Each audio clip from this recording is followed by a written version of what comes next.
නිවස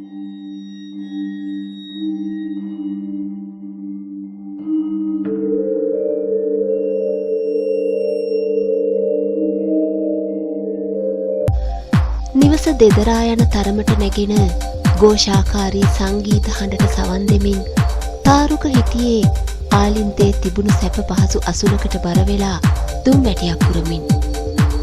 මුළුතැන්ගේ රාත්‍රී ආහාරය සකස් කරමින් හිටපු විහාරා සාලෙට ආවේ යාබද නිවස දෙසින් සීනු හඬ ඇසෙන්නට උනාට පසුවයි. මහා හඬින් වාදනය වෙමින් තිබුණු සංගීතය නතර කරලා දැම්ම විහාරා ආයෙත් මුළුතැන්ගෙට ගියේ ආහාර පිළියෙල කරන්න. එක පාරට සංගීත හඬ නතර වෙද්දී තාරුකට යාබද නිවස දෙසින් සීනු හඬක් සමග උස් හඬින් යමක් මුමුණන කාන්තාවකගේ හඬක් ඇහෙන්න පටන් ගත්තා. තාරුකගේ හිතට දැනුනේ දරා ගන්න බැරි කෝපයක්. ඒ හැඟීමෙන්ම තාරුක ඉඳගෙන හිටපු අසුනෙන් නැගිටලා මුළුතැන්ගේ දිහාට වේගයෙන් ඇවිදගෙන ගියා.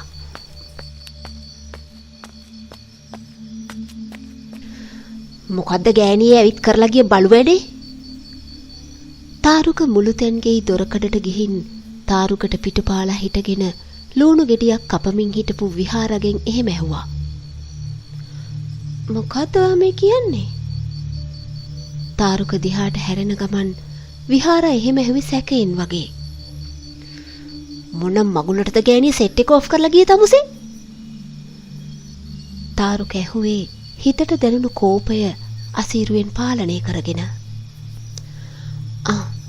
ඒක ඔෆ් කරේ අපේ අම්මා දේවාලේ වැඩ පටන් ගන්නව ඇහුනේ හින්දා. අද අඟහරුවාද දවසක් කියලා මට මතක් වුණෙත් එතකොට. විහාර කිව්වේ යාබද නිවසේ වාසය කරපු විහාරගේ අම්මා ගැන. විකාර තමුසෙට ඉතින් ඕන දෙයක් ඇත්ත. දේවාලයක් පටන් ගන්න තිබුණේ හන්දියේ තැනක. මේක මේ ගෙයක් අස්සේ දාගෙන අපිට මල කරදරේ. මදයි අවුරුදු දෙකකට පස්සේ නිදහසේ ඉන්න ලංකාවට ආවා. මොන විකාරයක්ද මේ? එද්දි මෙතන වෙන නාටකමක් පටන් අරන්. තාරුක උස් හඬින් එහෙම කියද්දී විහාර බය වුණේ යාබද නිවසේ ඉන්න කාට හරි තාරුකගේ කතාව ඇහි කියලා. කෑ ගහන්න එපා තාරුක, මල්ලි ඉන්නවා. එයාට ඇහි. විහාර කිව්වේ බැගෑපත් හඬින්. මල්ලි නෙමෙයි මොකා හිටියත් මං කියන්නේ ඇත්ත. මම යනවා යන්න හන්දියට. මේ කන්දොස් කිරියාව ඉවර වුණාම මං රෑ වෙලා එන්නම්. විහාරට තවත් දෙයක් කියන්න ඉඩක් තියන්නේ නැතුවම එහෙම කියපු තාරුක මුළුතැන්ගේ පිටුපස දොරින් එළියට බහැලා යන්න ගියා. ටික වෙලාවකින් තාරුකගේ වාහනේ ස්ටාර්ට් කරන සද්දේ විහාරට ඇහුණා.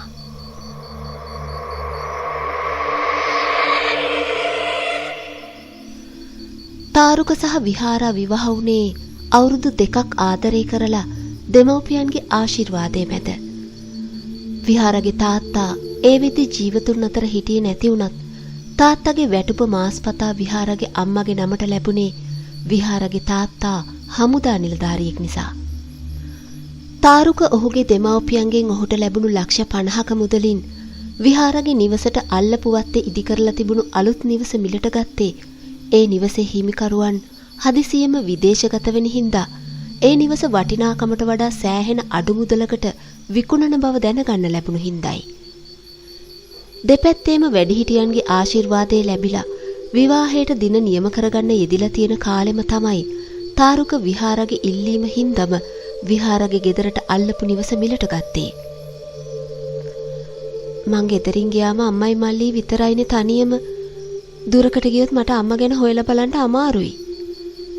අල්ලපු වැටේ ඉන්නකොට මට නිතරම මේ පැත්ත බලන්නත් පුළුවන්. මල්ලි හිටියා කියලා නිතරම ගෙදර ඉන්නෙත් නැහැනේ. විහාරගේ ඉල්ලීම හින්දම ඒ නිවස මිලට ගත්ත තාරුක හරියටම ඊට මාස 4කට පස්සේ විහාර එක්ක අතිනතරන් අලුත් ගෙදර පදිංචියට ආවා.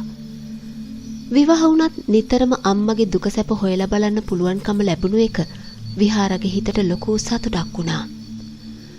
කාලය ගත වෙලා යද්දී විහාරගේ විවාහයෙන් මාස 3කට පස්සේ තාරුකට ඔහු සේවය කරපු ආයතනයේ කටයුත්තක් වෙනුවෙන් වසර 2කට විදේශගත වෙන්න ලැබුණේ උසස් වීමක් සහ වැටුප් වැඩිවීමක් සමගයි.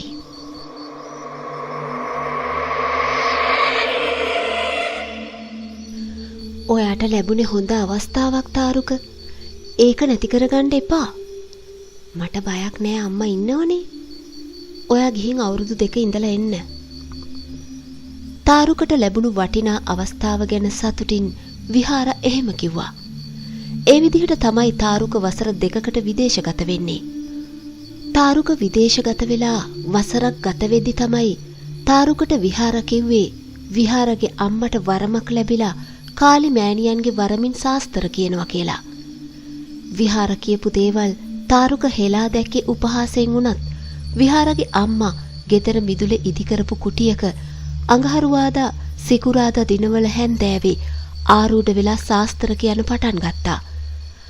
වැඩිදුර ඉගෙනීමක් නොලබපු හින්දා රස්සාවක් නැතුව ගමේ තනින් තන රස්තියාදු ගහපු විහාරගේ මල්ලි ආරූඪයෙන් ශාස්ත්‍ර කියන මෑණියන්ගේ ආවතේවකරු වුණා. මොකද්දෝ හේතුවකට විහාරගේ අම්මා ආරූඪයෙන් කියන හැමතේම හරි ගියේ හින්දා අඟහරුවාදා සිකුරාදා දින දෙකේම හවස් වෙද්දි විහාරගේ මහගෙදර මිදුල දුර ඈත ඉඳන් එන පිරිසකින් පිරුණා. තමුසේගේ අම්මට ඇති ආරූඪයක් නැහැ. ඒක මානසික ලෙඩක්. ආරූඪ වෙලා ඉන්න වෙලාවට අත පුරවල හොඳ කම්බුල් පාරක් දුන්නම ආරූඪෙන් නිකම්ම නැති වෙලා යයි. දුරකථනයෙන් විහාර කියන විස්තර අහගෙන ඉන්න තාරුක ඒ දේවල් උපහාසයෙන් බැහැර කළා. ඒත් විහාර එයාගේ අම්මා කරපු දේවල් වලට විරුද්ධව එක වචනයක්වත් කියන්න ගියේ නෑ.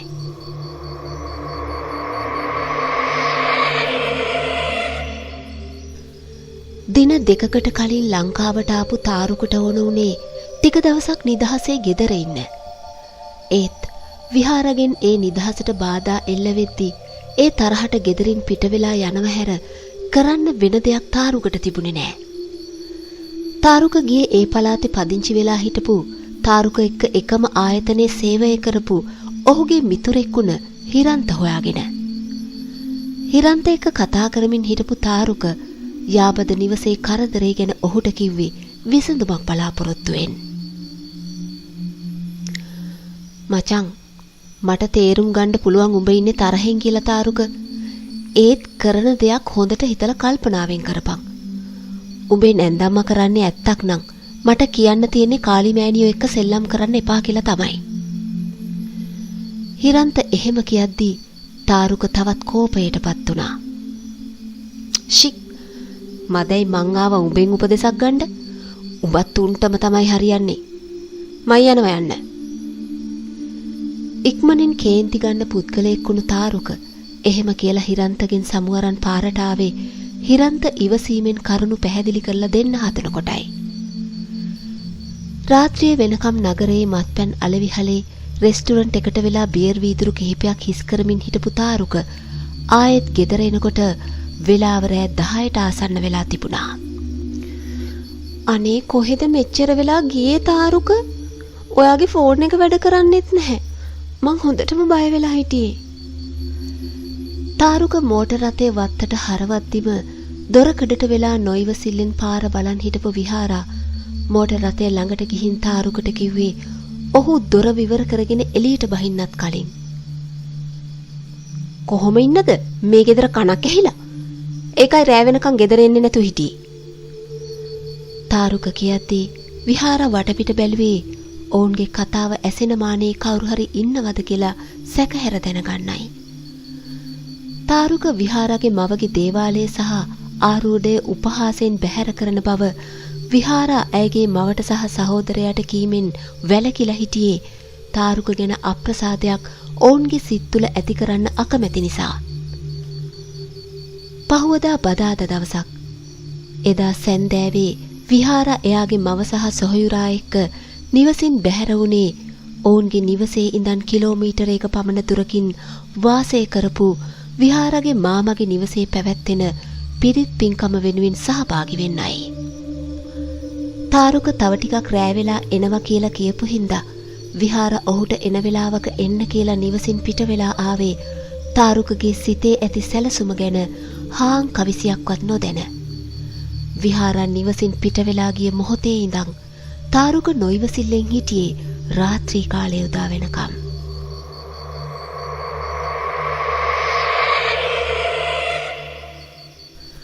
රාත්‍රී 8ට විතර වත්ත කෙළවරේ ඇති කම්බි වැටෙන් අල්ලපු වත්තට තාරුක රිංගා ගත්තේ වත්ත ඉදිරිපසින් ගියොත් කවුරු හරි දකීවි කියලා සැකයක් සිතට දැනුන නිසා. මිදුල ආලෝකමත් කරමින් දැල්ලුණු විදුලි බුබුල නිසා තාරුක වටපිටාව බැලුවේ කවුරු හරි පේන්න ඉන්නවද කියලා. සැකයෙන් උනත් වාසනාවකට වගේ කවුරුත් පේන්න නැති හින්දා හීන් සීරුවේ දේවාලය ළඟට ගිය තාරුක එහි ඉදිරිපස දොර විවර කළේ එය අගුළු නොදමා ඇති බව දැනගෙන හිටපු නිසා. රතු පැහැති කුඩා ආලෝකයක් විහිදුණු දේවාලය තුල රැඳී තිබුණේ গুপ্ত පෙනුමක්. සුවඳතුම් සුගන්ධය නාස්පුඩු අතරින් රිංගා මොළය දෙසටම ගමන් කරනවා තාරුකට දැනෙද්දී ඔහුගේ ඇස් රැඳුනේ අඩි 1.5ක් විතර උස රත්තරන් පාට කාලිමෑණියන්ගේ ප්‍රතිමාව වෙතයි. එළියට දිගු වෙලා තිබුණු රත් පැහැති දිව සහ රත් පැහැති භයංකාර පෙනුම ඇති පිළිමයේ දැස් ඔහු දෙසට යොමු වී ඇති බව දැනෙද්දී සිතට සියුම් තැති ගැනීමක් දැනුණත් එය යටපත් කරගත් තාරුක පිළිමේ සහ ආසනයේ පැත්තක දමා තිබුණු රන් පැහැති ත්‍රිශූලයේ රැගෙන ඉක්මනින් දේවාලයෙන් පිට වී වත්ත කෙළවරේ ඇති කම්බි වැටෙන් රිංගා ඔහුගේ වත්තට ඇතුළු වුණේ සිතේ සැනසීමෙන්. වත්ත පිටුපසට පිළිමේ සහ ත්‍රිශූලයේ රැගෙන ගිය තාරුක විහාරා නිවසින් පිට වෙලා ගිය පසුව කල් වේලා ඇතිව හාරා තිබුණු අඩි 2ක පමණ ගැඹුරින් යුත් වලට පිළිමේ සහ ත්‍රිශූලයේ දමා පස්වලින් වල වසා දැම්මේ සැහැල්ලු සිතින්.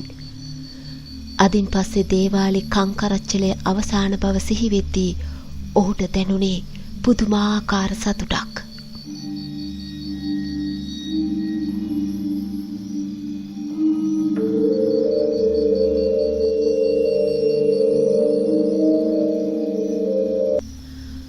විහාර නිතරම දේවාලය ගැන පවසන විස්තර මතක තබාගෙන හිටපු තාරුක දේවාලයේ වැඳුම් බිඳුම් කටයුතු කරන පිළිමය සහ ත්‍රිශූලයේ රැගෙනවිත් පස්යට මිහිදන් කරන්න සමත් වුණා.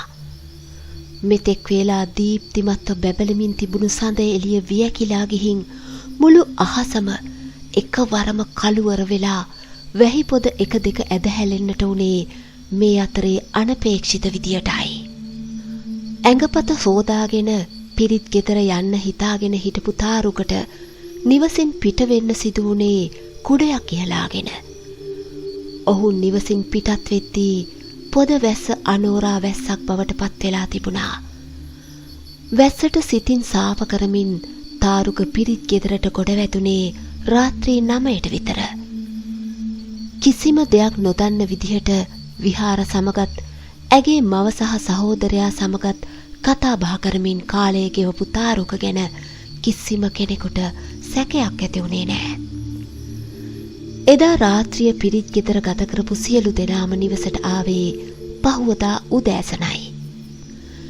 නිවසට ඇවිත් ඇඟපත සෝදාගත්ත අනුලාවතී දේවාලයේ දොර විවර කරේ දේවාලය පිරිසිදු කරන්න හිතාගෙන. නමුත් ආසනයේ මත තිබුණු කාලිමෑණියන්ගේ පිළිමේ සහ ත්‍රිශූලය අතුරුදන් වෙලා තියෙනවා දැකූ ඇයට දැනුනේ කියා ගන්න බැරි තරම් ශෝකයක් සහ කෝපයක්. තමන්ගේ පුතා සහ අල්ලපු ගෙදර පදිංචි වෙලා ඉන්න දියණිය සහ බෑනා කැඳවපු අනුලාවතී සිදුවී ඇති විපත ඒ අයට විස්තර කළේ කඳුළු සලමින්. මේ ගමේ වුන් මං එක්ක හරි ඊර්ෂ්‍යාවෙන් හිටියේ මේ දේවාලේ පටන් ගත්ත දා ඉඳන්. ඊයේ අපි ගෙදර නැති වෙනකන් ඉඳලා කවුරු හරි නොසණ්ඩාලෙත් තමයි මේක කරලා තියෙන්නේ. කරපු එක කවුරු වුණත් දවස් 7ක් යද්දී උට ඒ වරදට වන්දි ගෙවන්න වෙයි. ඌ දන්නේ නැතුව කරලා තියෙන්නේ ලොකු වරදක්. කඳුළු සලමින් ක්‍රෝධයෙන් දිදුලන දෑසින් අනුලාවතී කියද්දී තාරුකගේ සිතට සියුම් තිගැස්මක් දැනුණත් එය යටපත් කරගත්ත ඔහු වෙනසක් නොපෙන්වා ඉන්න උත්සාහ කළත් විහාරගේ සිතට ඔහු ගැන සියුම් සැකයක් දැනුනේ ඔහු නිතරම දේවාලය ගැන උපහාසයෙන් කතා කළ නිසා. ඒත් ඒ ගැන වචනයක්වත් ඔහුගෙන් අහන්න විහාර මැලි වුණේ තාරුකගෙන් දොස් අහන්න වෙනවා කියලා දන්න නිසායි.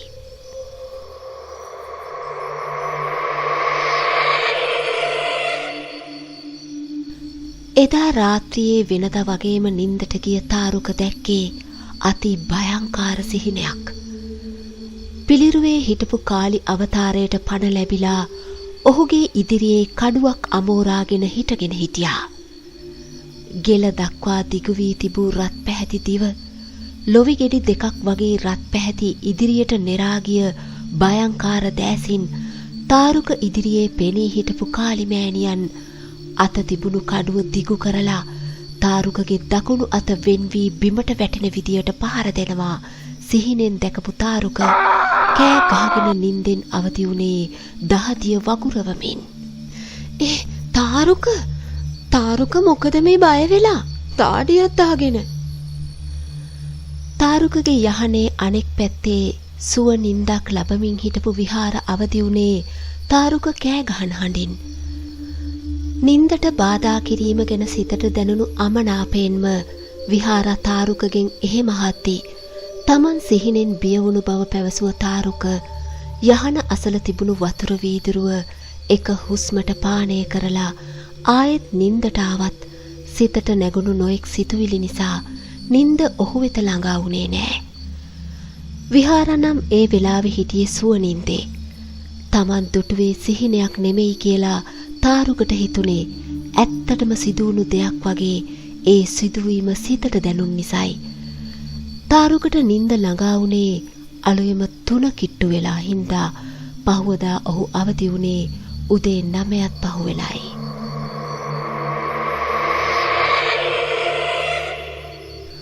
එක පිට දින 3ක් එකම වෙලාවක එකම සිහිනයක් දැකලා බියෙන් කෑ ගහගෙන අවදි වෙන තාරුකගේ හැසිරීම ගැන විහාරට සැකයක් ඇති වෙන්න පටන් ගත්තා. තාරුක, ඔයා ඊයේ රෑත් හීනෙන් බය වෙලා නැගිට්ටනේ. දැන් දවස් 3ක් තිස්සේ ඔයා එහෙමයි. මොනවාද ඔයාට හීනෙන් පේන්නේ? ඇහුවම කියන්නෙත් නෑ. අම්මගේ දේවාලේ වැඩ නතර කරලා තිබුණේ නැත්තම් අම්මා බලලා කියයි ඔයාට මොකක් හරි දෝෂයක් තියෙනවද කියලා. විහාර ඇහුවේ තාරුක සිහිනෙන් බියවීමට බලපෑව හේතුව ඔහුගෙන් දැන ගැනීමට සිතාගෙනයි. අනේ මේ තමුසිට තාමත් කටේ තියෙන අම්මගේ දේවාලේ ගැනම තමයි. මගේ බය ගැන තමුසේ කරදර වෙන්න ඕනේ නැහැ. එහෙම කරදර නම් එහා කාමරේට ගිහින් නිදා ගන්නවා. මට කරදර නොකර. මගේ දේවල් මම බලා ගන්නම්. සුළු දෙයකින් පවා ඉක්මනින් කෝපයටපත් වෙන තාරුක එහෙම කියද්දී විහාරගේ සිතට දැනුනේ කෝපයක්. හරි, මං අද ඉඳන් එහා කාමරේ නිදා ගන්නවා තමයි. කොහොමත් දවස් 7ක් යන්න කලින් අම්මගේ දේවාලේ පිළිමේ ත්‍රිශූලේ හොරකම් කරපු එවුන් කවුරු වුණත් උන්ට ඒවට දඬුවම් ලැබෙයි. විහාර එහෙම කියලා එතනින් යන්න ගියේ දේවාලේ පිළිමේ සහ ත්‍රිශූලයේ අතුරුදහන් වීම සිද්ධියට තාරුක ගැන සිතේ සැකයක් ඇති නිසා ඔහුට අනතුරු ඇඟවීමක් කරමින්. විහාරගේ තර්ජනයේ හමුවේ තාරුකගේ සිතේ ඇති වී තිබුණු බිය දෙගුණ තෙගුණ වුණා. නොඑක් දේවල් සිතට නැගුණත් අවසානයේ තාරුක තීරණයකට එළඹුණේ එදා රාත්‍රියේ පිළිමේ සහ ත්‍රිශූලය වල දමා ඇති තැනින් ගොඩට අරගෙන ඒවා පිරිසිදු කරලා කාටත් රහසේම ඒවා දේවාලයේ තිබුණු තැනින්ම ගිහින් තියන්නයි.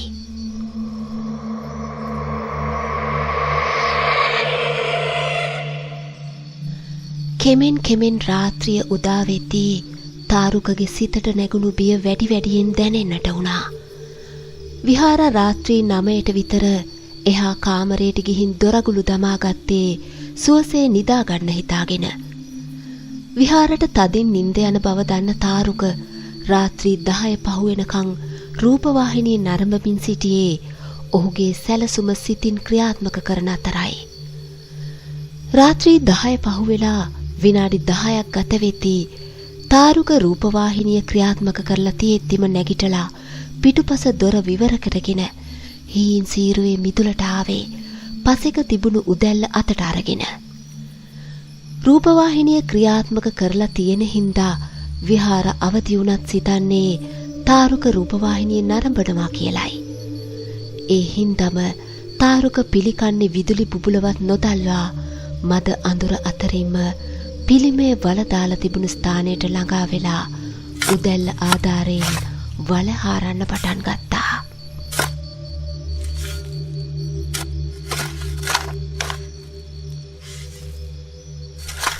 විහාර වගේම අල්ලපු ගෙදර පදිංචි විහාරගේ මව සහ සොහොයුරා මේ වෙලාවට තද නින්දේ පසුබන බව දැනගෙන හිටපු තාරුක ඔහුගේ කටයුත්ත දිගටම කරගෙන ගියේ කාගේවත් ඇස ගැටෙන්නට කලින් සිතේ ඇති සැලසුම අවසන් කිරීමට හිතාගෙන. මේ අතරේ හිටි හැටියෙම ගස්වැල් ඒ මේ අත අඹරවමින් විශාල සුළඟක් හමන්න පටන් ගත්තේ.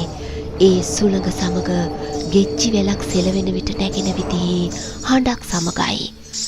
මහා වර්ෂාවක් අතළඟම එන බව දැනුණත් තාරුක ඔහුගේ කටයුත්ත නොකඩවාම කරගෙන ගියේ ඔහුගේ අරමුණට ළඟා වෙන්න හිතාගෙන.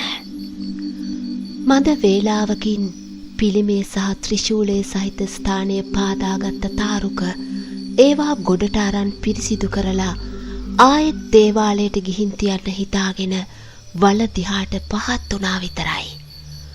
මෙතෙක් වේලා ඈතින් ඇසෙමින් තිබුණු සියුම් ගෙච්චි හඬ වඩ වඩාත් ළඟින් ඔහුට ආසන්නයේම ඇසෙන්නට උන හින්දා තාරුක හිස ඔසවලා බැලුවේ ඒ හඬ මොකක්ද කියලායි. අන්ධකාරය අතරින් ඉදිරිය බලපු තාරුකට ඒ වෙලාවෙ දැක ගන්න ලැබුණේ අති භයංකාර දසුණක්.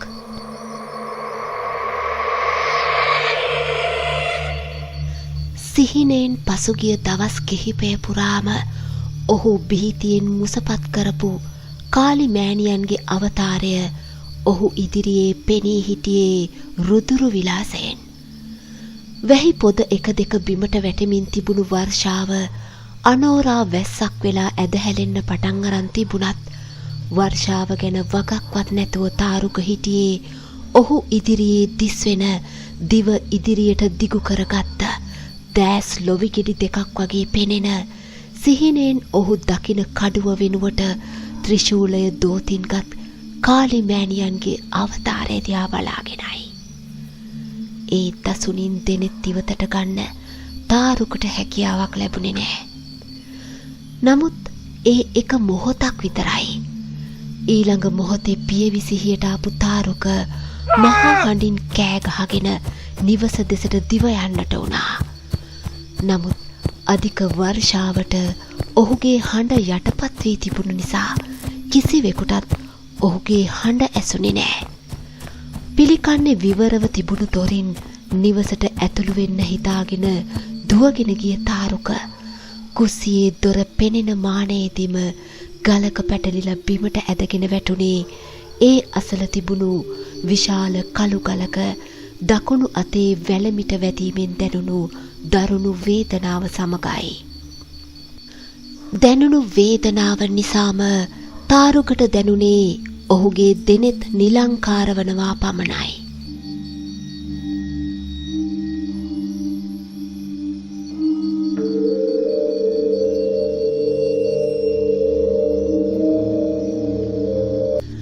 පසුදා උදේ 6ට විතර අවදි වෙලා සාලයට ආපු විහාර දැක්කේ රූපවාහිනී යන්ත්‍රයේ ක්‍රියාත්මක වෙලා තියෙන විදිය.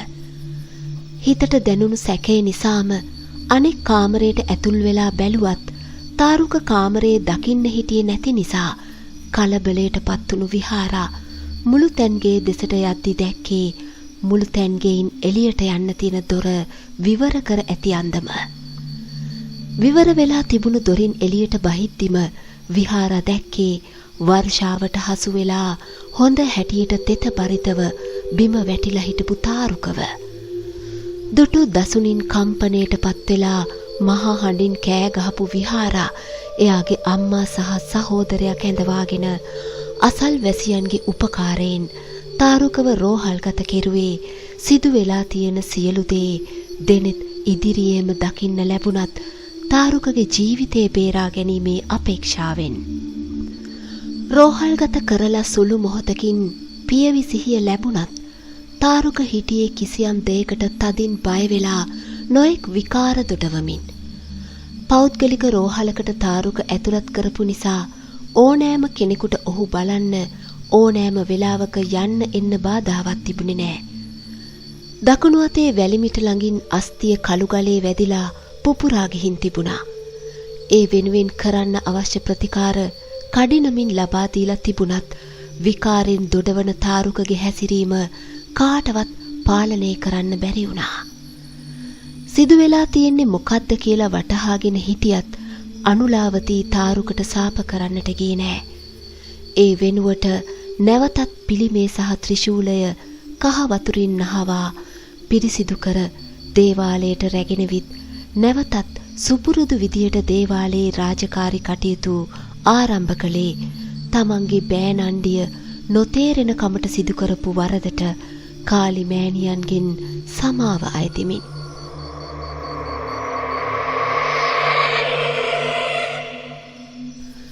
තාරුක රෝහල්ගත කරලා දින 3කට පස්සේ ඔහුව බලන්න රෝහලට ආපු අනුලාවතී දේවාලයෙන් මතුරලා රැගෙන ආපු නූලක් තාරුකගේ ගෙලට දමලා තෙල් වර්ගයක් තිබුණ බෝතලයකින් ස්වල්පයක් අරන් ඔහුගේ හිස මුදුනේ ගෑවා පමණයි.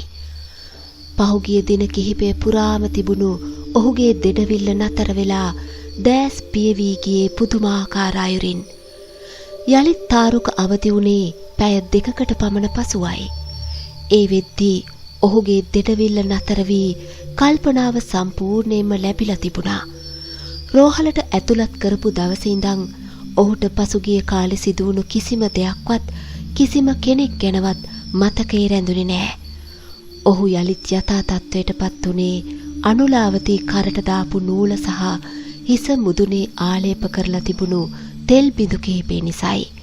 සිදුවුණු සියල්ල නැවතත් මතකයට නැගෙද්දී ඔහු දැක්කේ පසෙකට වෙලා ඔහු දිහා බලන් ඉන්න විහාර සහ අනුලාවතීවයි.